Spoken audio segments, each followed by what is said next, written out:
बिस्मिल्लाहिर्रहमानिर्रहीम। अस्सलामुअलैकुम। एक दिन एक किसान खेत में काम कर रहा था।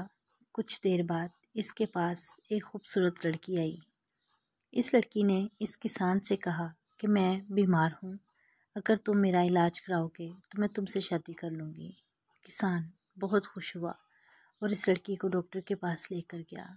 डॉक्टर ने लड़की को देखा और बोला कि तुम इतनी खूबसूरत लड़की हो, इस किसान के साथ क्यों आई हो?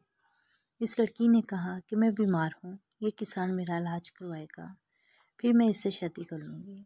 डॉक्टर ने कहा कि मैं तुम्हारा मुफ्त में इलाज करूँगा, फिर तुम मुझसे शादी कर लेना, मैं तुम्हें बहुत खुश रखूँगा।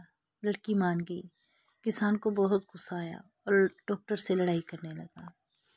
जब इन दोनों की लड़ाई ज़्यादा बढ़ी तो लड़की ने कहा कि ऐसा करते हैं कि हम काजी के पास चलते हैं, वो जिसके हक में फ़ैसला देगा मैं इससे शादी कर लूँगी। वो सब काजी के पास गए और सारा माजरा बयान किया। काजी ने कहा कि फ़ैसला तो मैंने ही सुनाना है, ऐसा करो तुम मुझसे शादी कर लो।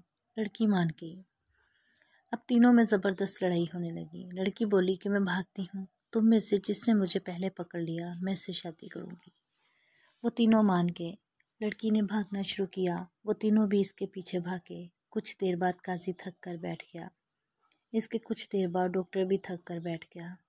किसान सारा दिन काम करता था, इसलिए वो भागता रहा। आखिरकार वो भी थक कर बैठ गया। इसने लड़की को आवाज़ दी कि रुक जाओ, हम हार मानते हैं। लड़की वापस आई तो इन तीनों ने पूछा, कभी तो तुम बीमार थी, अब इतनी तेज़ कैसे भाग रही हो?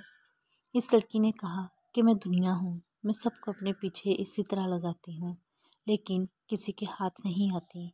आज हम भी इस दुनिया के पीछे ऐसे ही भाग रहे हैं, लेकिन दुनिया हमारे पास नहीं आएगी, लिहाजा दुनिया को छोड़कर अपने रब को राज़ी कर लो।